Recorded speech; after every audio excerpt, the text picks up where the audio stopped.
think everyone knows that I like an interesting idea turned business. But my advice is I think if you raise the right person from the dead, it can be like a one-time thing. Like that's $1 million job for sure. She should be charging millions. Welcome to Keep It Fictional, a weekly podcast for book lovers by book lovers. Build your to-be-read list with Sadie, Liz, Virginia, Fiona, and Corrine from the Port Moody Public Library. Warning, this podcast contains strong opinions and may cause an increase in your library holds list.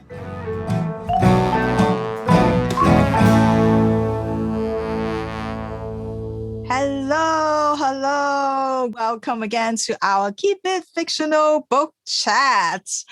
I'm here today with my book friends, Liz, Fiona, Sadie, and Corrine. Today's episode is part 1 of 2. Because we realize that sometimes we talk for hours and hours and hours. Maybe we should split this up a little bit. This is the episode where we talk about the books that we are looking forward to reading in the next 4 months. So books that are coming out from May to August. And we're each going to pick 5 books. That was super hard. I'm still trying to decide, as Liz knows. I love these episodes because it's always so exciting to see what everybody picks. And then, of course, that means that my to-be-read list is going to grow because when people talk about books that they're looking forward to, I'm like, yeah, that sounds good. I want to read that too. So I'm very curious to see what everybody ends up picking. And knowing all of us, I think we're going to have very, very different, 25 very different, diverse choices for everybody out there. So hopefully you will find something that you enjoy too. And please do let us know if there are books that you have put on hold, that are on order, that you're waiting to read. Please let us know in the comments. We'd love to know what books you are waiting to read too. All right, so we have lots of books to talk about, so let's get to it. And just for the ease of my brain, I'm just going to go with the very artificial alphabetical order so I don't mess up. So Miss Corrine. Yeah, the bane of my life of someone whose first name starts with a C and whose last name starts with B. Unless you're doing reverse alphabetical, I've got no chance of winning. So what have you got for us as the first book? Well, again, this was very difficult to pick because I feel like there's a lot of really awesome books coming out over kind of like the summer month. It's always a good crop of new books.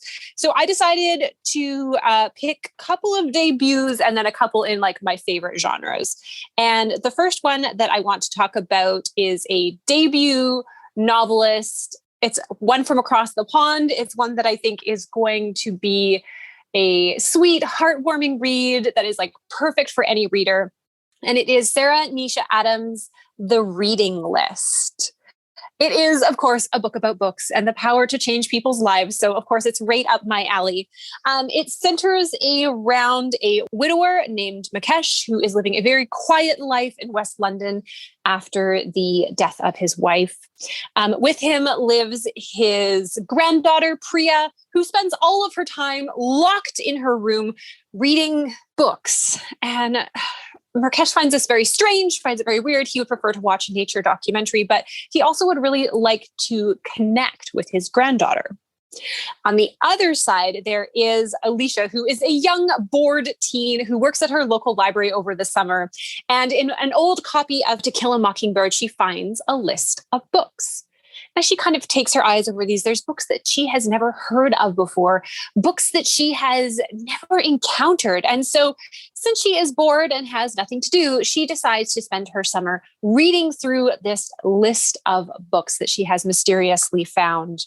Well, who happens to walk into Alicia's library? But it is Mukesh, who has decided that he's going to try and read some of the books that his granddaughter is reading, so maybe they would have something to talk about. He comes into the local library, sees Alicia, and Alicia decides to pass along this reading list to this older gentleman in the hopes that reading through these books will change his life in the same way that it changed her life. I am thinking that this is going to be charming, wonderful, heartwarming, a fantastic debut. I love a book about books. I love that it is a British author of Indian descent. I think it's going to be a fantastic read for everyone who loves a good story. So that is my first pick, The Reading List. Thank you, Miss Corinne. Very on brand. Nice, charming, sweet for book lovers. Sometimes you just need a nice, sweet book about books. Oh, yeah. Nothing wrong with that. Nothing wrong with that.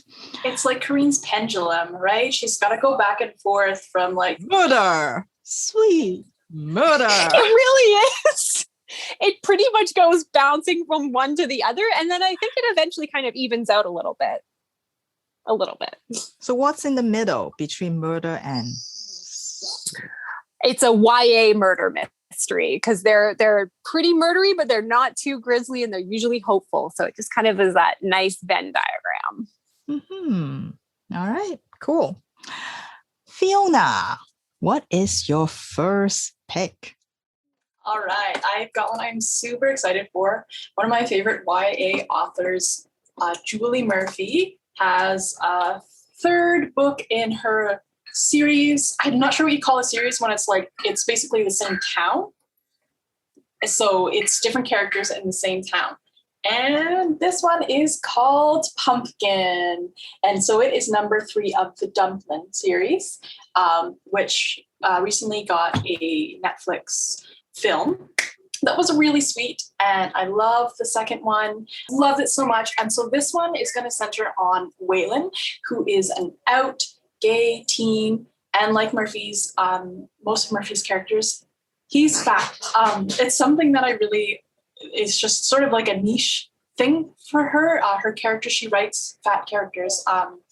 And it's just something that you don't always think about in representation. And I really love reading about these characters who own that.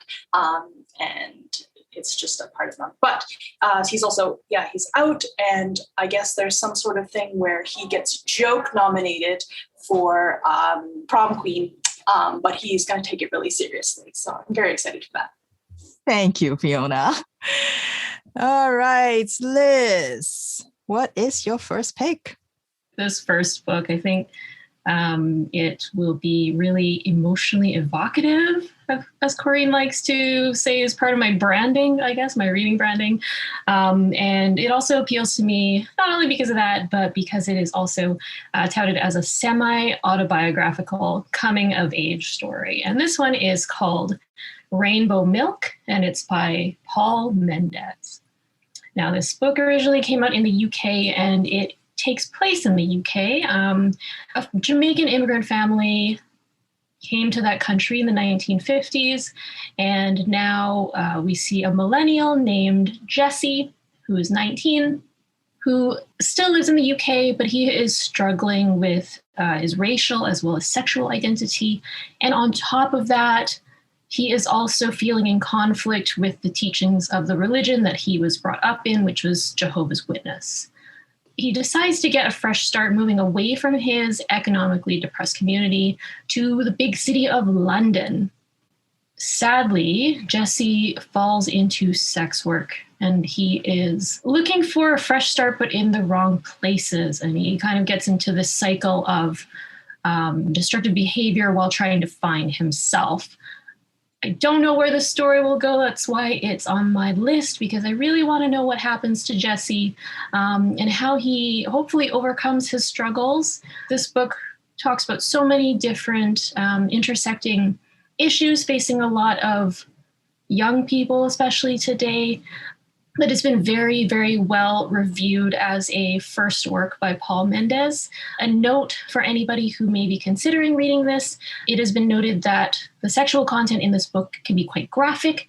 However, the overall sentiment is that it is an incredibly moving story that has a lot of heart.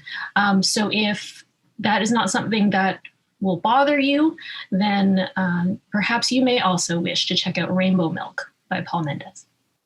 Thanks, Liz. Another fairy list book. We like Corinne said, some days we just need some books that are like perfect for us. And there's always going to be a few that comes out that we're like, yeah, that's the one. That's the one. So Sadie, do we have a book that is a very Sadie book? It fills some of the Sadie categories. This book is the last book of a series that I have read most of. I haven't actually caught up with this series yet, but it is the Seven Sisters series, and it's by Lucinda Riley. And the premise of the series is that there is a family that has 6 sisters. They were all adopted by a gentleman named Pa. They refer to him as Pa Salt. And at the very beginning of the first book of the series, they all learn that Pa has died. And they're all brought back to their family home, where they were raised, like beautiful, very wealthy, never lacked for anything in their lives. And they're all brought back to this family home to say goodbye to Pa. And when they get there, they find that each of them has been left a letter from Pa and an item. And the item comes from where they were kind of adopted from. And so it is a clue to help them discover what their past is, discover who their original family, who their parents were. And each of the books follows a different sister as she decides to go on this journey or decides not to go on this journey to find out what her past is.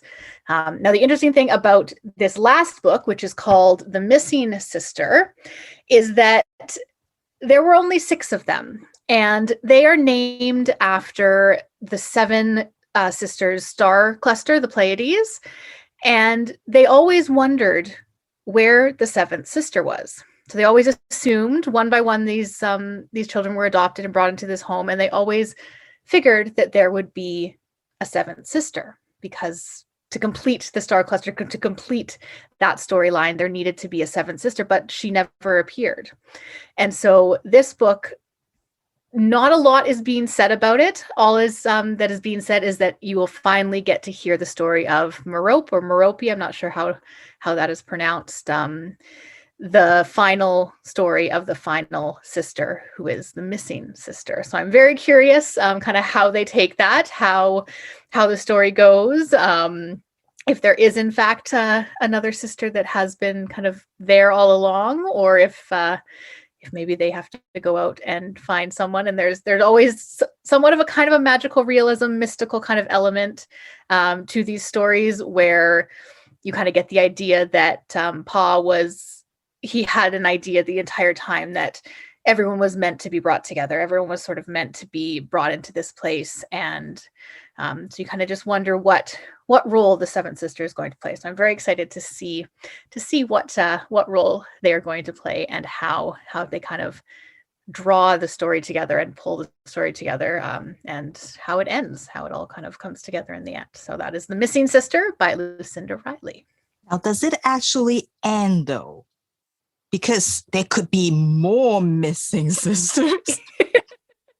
I feel like at least for this one, because they're trying to complete the star cluster, and there's already the 6 stars. So in this particular one, there's only one more, I think. But there are many other constellations. So maybe there's other. That's right. Yeah. The cousins. Exactly. Who knows? I'll let you know, Virginia. I'll let you know if they leave it on some. Right? It's not like the alphabet one. Like, once you get to Z, it's like you're kind of done. You can't really go on. But lots of constellations, like Sadie said. That's awesome. Great. Thank you. Well, that's pretty Sadie book, I think. All right. So for my first book, I'm also going to do a very Virginia book. Like I said, it's one of those books that you read it, you're like, yeah, that's the book that I'm going to have to read. This is inspired by Fiona's question a couple of weeks ago when she asked us about comfort read. And I feel like this is my comfort read. And you're like, that's not comforting at all, but that's totally comforting for Virginia. And this is The Blacktongue Thief by Christopher Buehlman. This is a horror author usually, but this is his first fantasy debut, and I'm really looking forward to it because it sounds like it has everything that I need from a book. Perfect for people who love epic fantasy. Already got high praises from a lot of his fellow writers. They call the story fast, fun, and filled with crazy magic. They call the protagonist witty, irreverent, and sardonic, which is my type of protagonist. And it's basically mayhem, hijinks all around. So our main character is Kinch Shanek.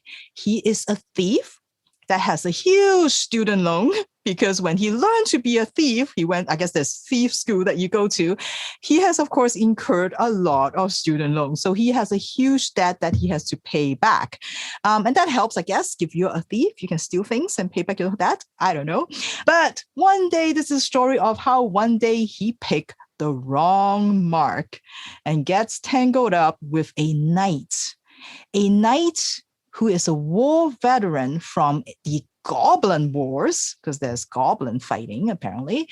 And since the war, the knight, she has been looking for her missing queen. Her queen has been missing, and she's been wandering around trying to find her queen.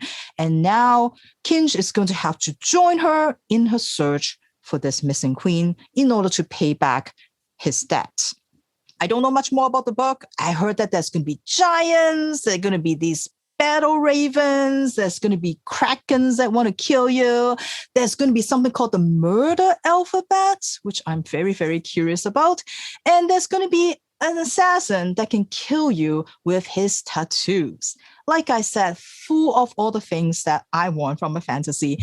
And so I don't have to wait for too long. This book is coming out in May. So again, it is The Blacktongue Thief by Christopher Buehlman. Very you. Very, very you. Again, we need one of those. So yeah, this is one of those I'm like, yeah, I think this is my book. Need to go read it. So, all right. Well, thank you for the first round of books. I think those are all very, very different and very exciting.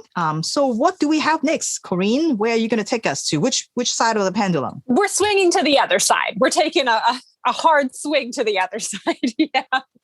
So my next book was technically actually published in 1987, but is getting a brand new life, I guess, being published in English once more. I am talking about Liz and mine's favorite imprint, Pushkin Vertigo. They are coming out with a beautifully designed cover and new edition of the Decagon House Murders. So this is about a group of students who form the University Mystery Club, which sounds rad. And I really wish we had one when I was going to university, because I obviously would have joined it. However, this little club decides to take a field trip to the house where a series of grisly murders happened in the past. Which, no. No. And because they tempt fate, well, obviously, as soon as they go over to this house to have their little field trip, one by one, they start getting picked off and horribly murdered. Because obviously that's what is going to happen when you set yourself up like this. But the students have to decide whether there's just a madman on the loose who is attacking them in this house, or whether what is happening in the present has some connection to the murders that happened in the past. It promises to be twisty and turny. It is a locked room mystery, which I always love. The reviews have kind of hearkened it to one of those golden age mysteries where it gives you all the clues, and only if you are able to kind of pick up on all of them, you can solve it before the students. I am super excited to read more mysteries that have been translated from the Japanese. The author is Yukito Ayatsuji. And just look at that cover. Look at that cover. It's so good. It's so good. So I cannot wait to get my hand, magenta or not, on a copy of this book. Lockroom mystery is one of my favorite things. I love it. I love it so much. It's so good. It's so good. I never solve them unless it involves dry ice. I always think it's a dry ice scenario. Always. But I'm super excited for this because, yeah, it's always very cool seeing like a mystery trope in like a new place or a new setting, or seeing what someone does with an old trope to kind of bring it up to the present. So it should be great. Yeah, there's something very charming about like sort of the old school traditional mystery story. Yeah. I strongly agree. I think it's why I don't read as much contemporary crime fiction, because it often focuses on the villain, whereas usually like a golden age focuses on the detective and trying to solve it, rather than like giving you the point of view of the killer, who I don't care about because they're a bad person. All right. Thank you, Corinne. Fiona, what have you got for us? Yes. I've got a graphic novel. So my next two picks are actually graphic novels. I've been, kind of avoiding them lately and going back to where I'm comfortable.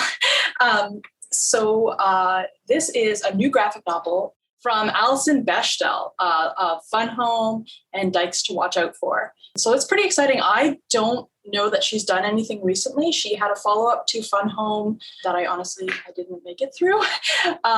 So I am excited about this. It is called The Secret to Superhuman Strength. And apparently it is about her obsession with workout fads, which is just a really interesting, you know so much about her and her childhood from Fun Home, but workout fads did not feature in that. So I'm really curious to fill in those gaps. And there's not a lot of other details on it other than that. So kind of a new leaf for her to turn over. We'll see what happens. I can't wait. That's quite a zag from previous works. Interesting. But I guess when you've kind of laid your entire soul bare and all of your history and all your family history, where do you go from there? Maybe it'll be a nice light read about workout fads. Yeah, maybe. Or maybe she'll find a way to make it really intense. I'm assuming that will all be one that was also on your list, because you're also a graphic novel fan. I haven't read any of her work, actually. So maybe I should get back on my to be read list, but there's so many more books now. I don't know what to do. Okay, so tell us one that you are going to read instead. Okay. Well, this is probably going to be another wheelhouse kind of pick, and it is called The Woman in the Purple Skirt, and it's by Natsuko Imamura. It was translated to English from Japanese by Lucy North. And this one caught my eye because it's been billed as being for fans of Otessa Moshfan, who wrote My Year of Rest and Relaxation. So kind of that quirky sort of a book. And also if you like films like Parasite and Rear Window. I mean, what kind of a mashup is that? To top it off, it's been called playful and creepy and suspenseful and voyeuristic. Checks so many boxes for me. So I'm pretty excited about this one. Now, the narrator of this book is the woman in the yellow cardigan, all those words being capitalized. That is her name, more or less, in this telling. And she is watching, also capitalized, the woman in the purple skirt of the title. Now, Yellow Cardigan feels that Purple Skirt is very similar to her. They're both single women of modest means, and so she feels a kinship with her, even though she doesn't know her at all. Now, her interest is so keen that she monitors Purple Skirt's movements. She knows when she goes on the subway to do whatever she is doing during the day. She knows that she lives alone. She knows where she lives, but she doesn't reveal herself to Purple Skirt. So she is essentially kind of stalking her, being a voyeur. Now, she knows that Purple Skirt kind of has a lot of free time on her hands. So Yellow Cardigan sets it up so that Purple Skirt sees a job posting for a housekeeper at a hotel, which happens to be the same hotel where Yellow Cardigan works as a housekeeper. What do you know? Well, it ends up that Purple Skirt applies for and gets the job, and then she ends up having an affair with the boss. So she's been elevated from this woman who nobody really paid attention to somebody who is in the midst of a relationship, right in the place of work where Yellow Cardigan goes to work. So at this point, Yellow Cardigan is feeling unnoticed and neglected, and she's not too happy about that because now the two women's lives are diverging. So I'm pretty excited to see where this story goes. Playful and creepy sounds about right. It seems like it doesn't take itself too seriously. So I am looking forward to The Woman in the Purple Skirt by Natsuko Imamura. After your description, I can generally think of not the woman, just the purple skirt walking around and the yellow cardigan. They're long names, yeah. So they've been boiled down to one piece of clothing each. I love it. I want to have a story that is just clothes. But what if they change clothing? Like, I assume it's not the same purple skirt day after day. But it might be like Steve Jobs that only has like the black turtleneck. So you have just 10 of The those. signature look. Maybe. I'll let you know. Okay. Thank you. This is too creepy for Corinne, I think. Yeah, I can see from her face. It doesn't help that I'm wearing a yellow shirt either. And I was just like, oh, stop it. No. Because you have a yellow cardigan, right? You and Fiona both have a yellow sure cardigan. do. Yeah. Just need to get a purple skirt for you. I would start paying attention, Corinne, to all the people who are wearing purple skirts around you. Yeah. See who I can see from my little window. All right. Well, thank you, Liz. All right, Sadie, do you have any clothing involved in your title or your... Don't think I'm not involved in the title. I don't think clothing comes too much into play in this next book. So this is a new author to me, and I believe that this is their first book, and it definitely fits into my YA urban fantasy type of genre that I love so much. So this book is called Bad Witch Burning by Jessica Lewis. And it follows the story of Cottrell. And Cottrell has the ability to speak to the dead. And Cottrell has used this ability, or has at least tried to use this ability to make money. They are unfortunately not doing very good. Her mom's deadbeats boyfriends are always taking their money. Her mom is unemployed, and so she doesn't make a lot of money. And so it's sort of left to Cottrell to support the two of them and whatever boyfriend of the week is currently there. And so she's tried to turn this ability of hers to talk to the dead into a business, but it does not really make a ton of money. It really doesn't. People will pay her to speak to the dead on their behalf and kind of have these conversations back and forth, but it doesn't really do much. But then during one summoning, Cottrell, instead of just speaking with the dead, accidentally, I'm curious how the accident happens, actually raises someone from the dead. And this, she discovers, is actually quite a lucrative business. So this, she is learning, might be the way to make more money and to bring more money into her home. However, along with this accidental raising of the dead comes a warning that basically says, if you don't stop doing this, you will burn everything down.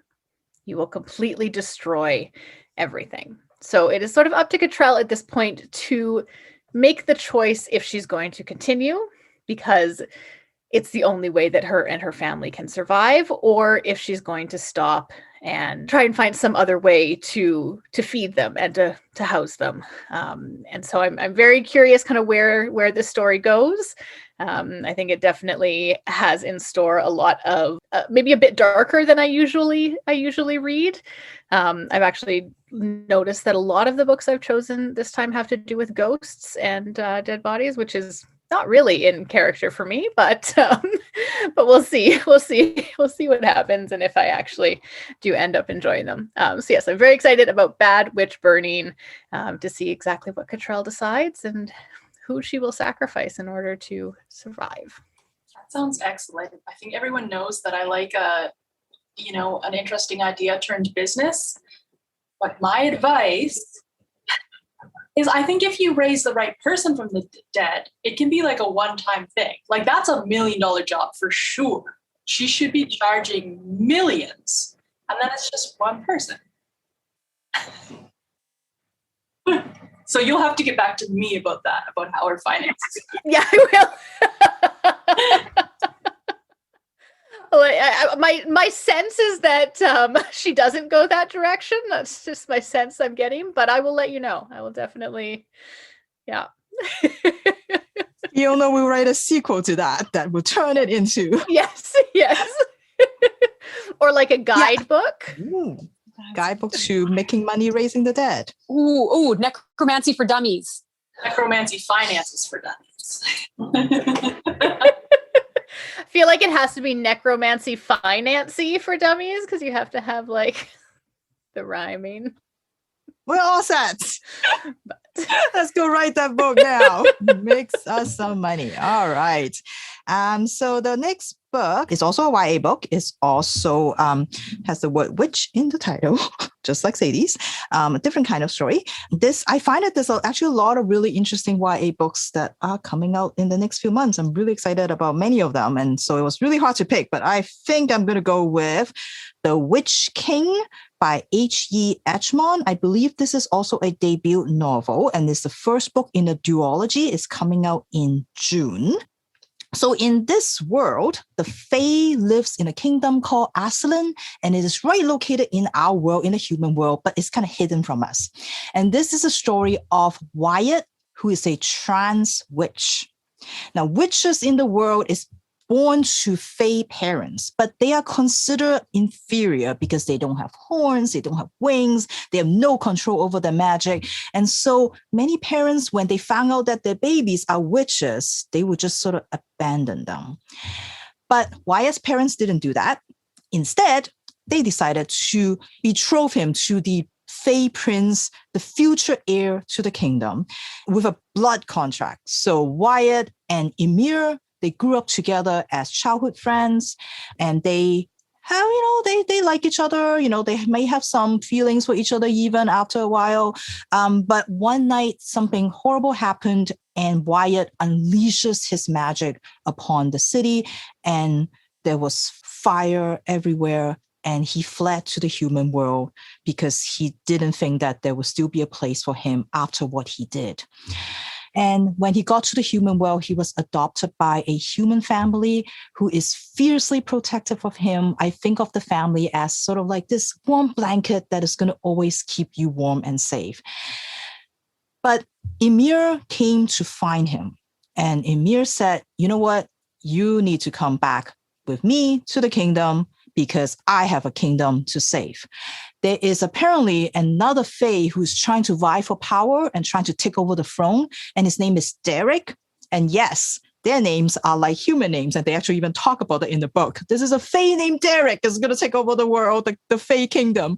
If Ymir can get Wyatt back and they're going to get married, they're going to secure their throne, they're going to secure their power. And Ymir is basically completely ignoring the fact that Wyatt has transitioned. So, but he's like, you know what, doesn't matter. We are going to get married. We have a blood contract and we're just going to go back and you have to come back with him. But of course, Ymir didn't realize that Wyatt now has people in his corner, and that is Briar. Briar is the daughter of the human family that he has been living with. And Briar is like, well, I'm coming with you. And Ymir is like, no, you're not. You are a human. I'm like, well, I don't care. If you are going to take Wyatt with you, then you're taking me along. And so all three of them travel back by plane, which is very weird. They travel to the kingdom of Aslan. And the minute they landed, the soldiers that show up and they arrested Wyatt and Briar, even though Ymir promised that this is not going to happen. This is a light fantasy, I probably would say. I think the focus, it sounds like it's more on that friendship story, maybe a little bit of romance even, but it's about Wyatt having to make those decisions about whether what is more important to him. Is it freedom for himself or is it freedom for all the witches that live in the Fae world? Because what the marriage is supposed to do is to sort of bring that divide together. So now that he's back in the land, he has to make that decision to figure out what is more important and what he's willing to sacrifice for the greater good, maybe. Sounds like book is going to be quite warm-hearted. It has got really positive representations of different diverse characters of different gender, different race, different body types. And I think from all the reviews that I've read so far, it was all very it's supposed to be a story that is not going to gloss over the difficulties of a trans witch, but it is also going to be very sort of affirming in many ways. So I'm looking forward to this. And I think it got a really cool cover in my mind. And so this is The Witch King by H.E. Edgmon. All right. Ready for another round? Okay, this is our last round, right? Last round of this episode. Last round for today, yes. And then next week we'll continue and tell you more books that we're looking forward to read. So, Corinne, for the last book of the day, what have you got? Okay, for my last book of this episode, I'm going to swing kind of slightly out of my pendulum area. Not a genre that I like, but I don't usually talk about on this podcast, is I'm going to talk about a memoir. I know, it's weird. I know, Liz, it's a shocker. But the reason I am going to talk about this memoir is because I follow this writer on Twitter and I am constantly impressed with her writing. Like, it always just blows me out of the water. And I was kind of shocked to learn that this is actually going to be Ashley C. Ford's debut. And I think they have she has like a very long history of writing, but this is like the first big chonky book that I can like hold in my hand and flip through pages and use a check as a bookmark. So I'm pretty excited, and I'm really happy for her to be kind of like getting the buzz and recognition that I think she deserves. So this is her story. So all of her life when she was really young, she really idolized her father. She always felt like the puzzle piece that didn't fit in her family. And so she always really connected with her father because he was artistic like her. He was sensitive like her. And so she has always felt this kinship with him and this understanding that she doesn't always feel with the rest of her family. The issue as she kind of grows older is that her father has been incarcerated and she doesn't know why. So she is going through her adult life with these pieces of herself missing. And as she kind of gets older, she starts to suffer from anxiety. As she goes through puberty, she starts to realize that society is viewing her in a slightly different way. She deals with sexual assault. She deals with this very fraught relationship with her mother. And she is kind of surmounting what society is putting on her as growing up poor, as growing up Black, as growing up a Black woman. So this is kind of her entire journey through her life and kind of the wisdom that she gleans moving through society. And I can't wait to see how her writing will kind of transform all of this, because she's so incisive. She's so good. She's so honest. I just really, really love everything when she puts pen to paper. So I'm very excited to read Somebody's Daughter, a memoir by Ashley C. There we go. Ashley C. Ford. It looks to be my favorite word for Liz books, emotionally evocative in many ways. I think it's really going to be a fantastic memoir where you're really just going to get to know a person, get to know their heart. So I'm very excited for that one. I love how you're channeling Liz. I'm not doing it as well. I don't got that ability. No, I respect that, Corinne. I respect that. Respect you trying. Yeah. Mm-hmm.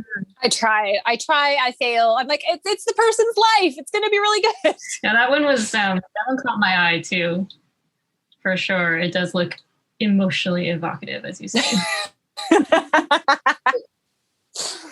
Exactly right. All right, Fiona, you got another graphic novel for us, I think? I do, and this one is a graphic novel adaptation. So it is a junior novel by Jennifer L. Holm that is getting a graphic novel. It is Turtle in Paradise. And I actually haven't read this one, but I love her book, The 14th Goldfish. So I like her writing style. I would love to read some of her other work. But the illustrator is also the illustrator who did Bloom, that I talked about in our food episode, which just like the art was the highlight for her. She just does beautiful, beautiful work. And so Turtle is the character that this book follows, and she is 11 years old, and her mom has recently gotten a job as a maid for someone who doesn't like kids. So Turtle is shipped off to Florida on her own to live with cousins, and everything there is different and unexpected. I think she's a bit of a shy character, and it's sort of her coming out of her shell as she experiences this new place and is kind of out on her own.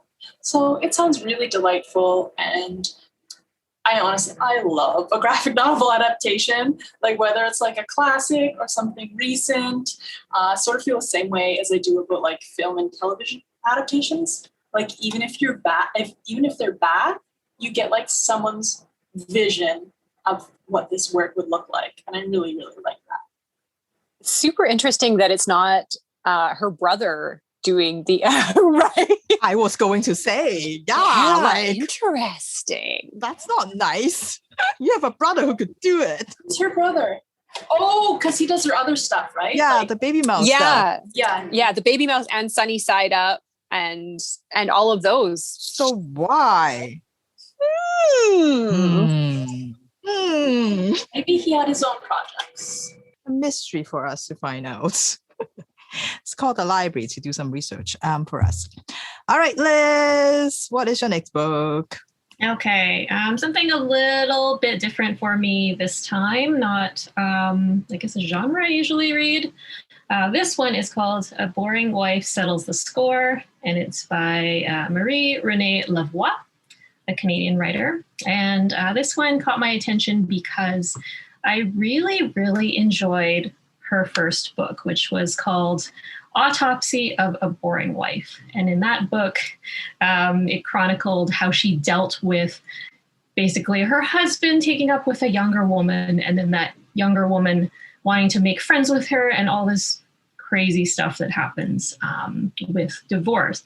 And Lavoie's writing was just so very like real and honest, and by portraying things in a very realistic way, it just made you laugh. It just seemed so absurd as Diane kind of dealt with this in her own quirky kind of a way. So Diane is back in A Boring Wife Settles the Score, and so is her best friend, Claudine. And I kind of think of the two as like a Laverne and Shirley, or sort of like an ab-fab kind of a couple. They're just, when they get together, they break out the wine, they chat, they gossip, and they kind of push themselves to enjoy life. So Diane in this book is now 50, and she is also ready to date.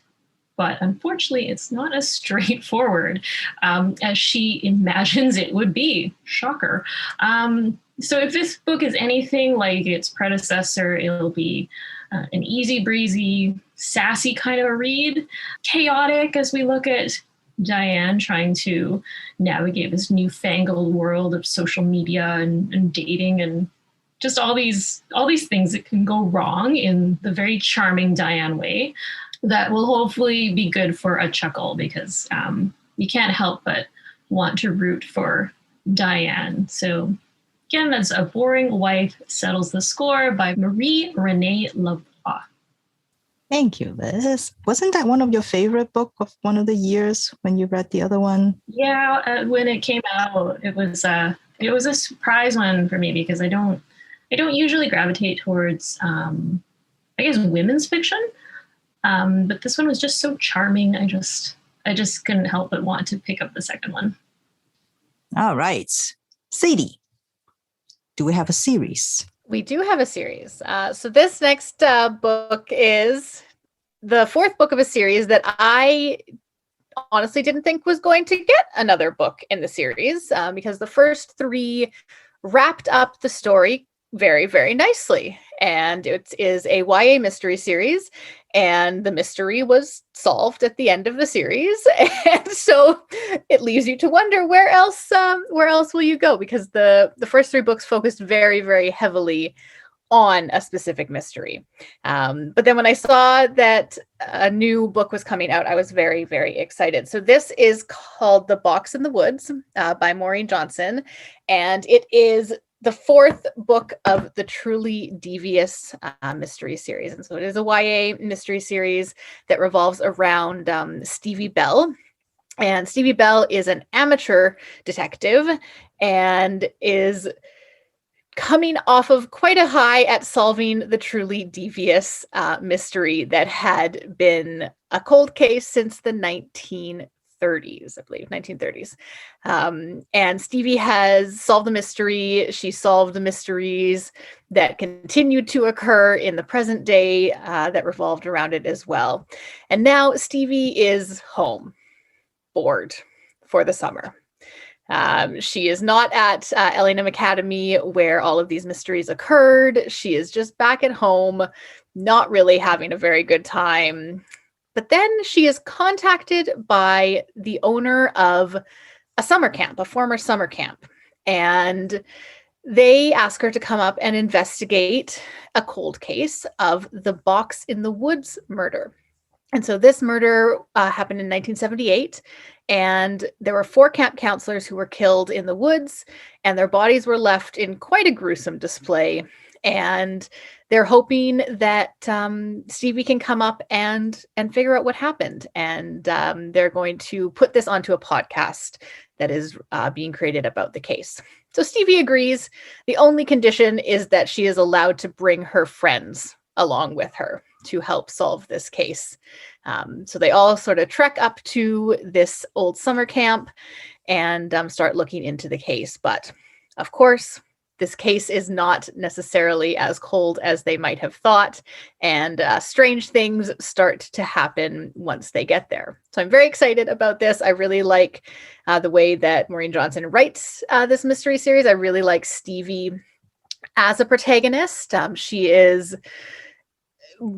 deals with quite a bit of anxiety, which I think is a really interesting character to have as a protagonist that you don't always see. And so you kind of have these 2 sides of her being really confident and really knowledgeable and about her mystery side, but then also dealing with this kind of staggering anxiety on the other side, and how she balances those 2 things, and how her friends are there to support her. So I'm very excited to see what happens with Stevie next, and if maybe this will turn into another set of books surrounding this mystery. You never know. So that is The Box in the Woods by Maureen Johnson. I have to say, this one is thanks to Corrine. She introduced me to this series last year. I think I read either last year or the year before. Maybe I read the first one and really, really liked it. So It's a great series. I'm so glad that you chose to talk about it. It's good. It's really good. Has like just the right amount of creepy moments for me. It's and I think that's kind of what you were saying with the YA mystery, where it's you still kind of have those mystery elements, but it's not too gruesome or horror focused, which I do struggle quite a bit with. So yeah, I think that it has just the perfect amount of mystery and spooky stuff in it for me. All right. I'm sorry, everyone. I'm going to end it on a very heavy note for my last book. I don't know how it turns out that way, but it did. So my last book is a little bit more heavy, but I think it's going to be one of those very eye-opening read, thought-provoking, because I know this author and they write amazing things. So this is the upcoming book by River Solomon, and it's called Sorrowland. And so River Solomon is the author of An Unkindness of Ghosts and also The Deep. Both of them talk about racial identity, gender identity. I find that a lot of fiction really teaches me a lot of things, and it helps me learn a lot of things. And that, like, they're one of those authors that does that for me. I think if you've never read River Solomon, one of the things you'll notice right away is the quality of writing. It is so good.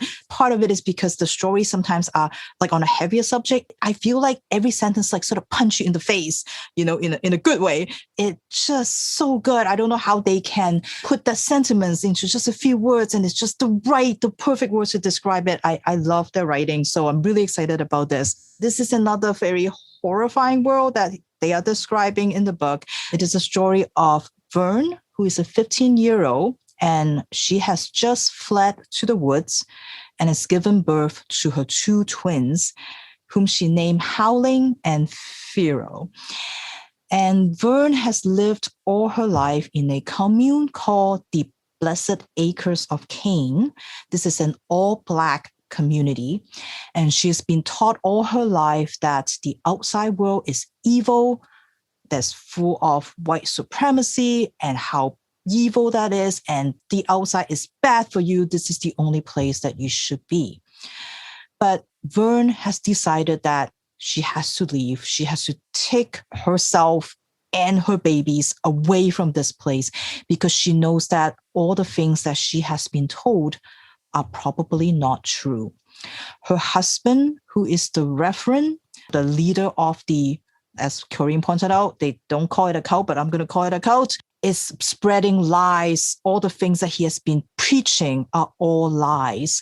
And so for the safety of her twins, she knew she's going to have to take them away. So she decided to live in the woods, away from the commune, away from the outside, and she's going to find a way to survive there. But of course, the commune is not just going to let her go so easily. So they're sending people after her to try to bring her back. And so she's juggling between surviving, between feeding her kids, trying to take care of them, and also trying to hide from these people that are coming after her. And as she is living in the woods, she realized that something is changing in her. There's something growing, and she doesn't know what it is. And from the kind of things that she hears, the reason why she's leaving, she figures that if she needs to figure out what is happening to her, she might have to go to make contact with the outside. But she has no idea what is in store for her, what is going to be there. I think this is one of those stories that, again, like all their other books, it really defies genres. It talks a lot about systemic racism, marginalization, generational trauma. And what Vern is going to find is that there is not just a group of people that is against her, but it's a whole nation of people that is against her. Despite being a heavy topic from some of the reviews, I think they said that like you still feel hope in the end because you see this unstoppable force of Vern. You see how she has the ability to transform, to break free, to defy everything, to protect herself and her family. And that is the hope that you will get, and that there is a possibility of change. So I am really looking forward to another River Solomon book. It's always exciting. And I feel like it's one of those books going to take me a few weeks to read because it's one of those books you want to sit with it, sit with the words and think about it. And so I am very excited. Coming out in June, it is Sorrowland by River Solomon. All right. So on that note, that is our first batch of books that we are looking forward to reading in the next few months.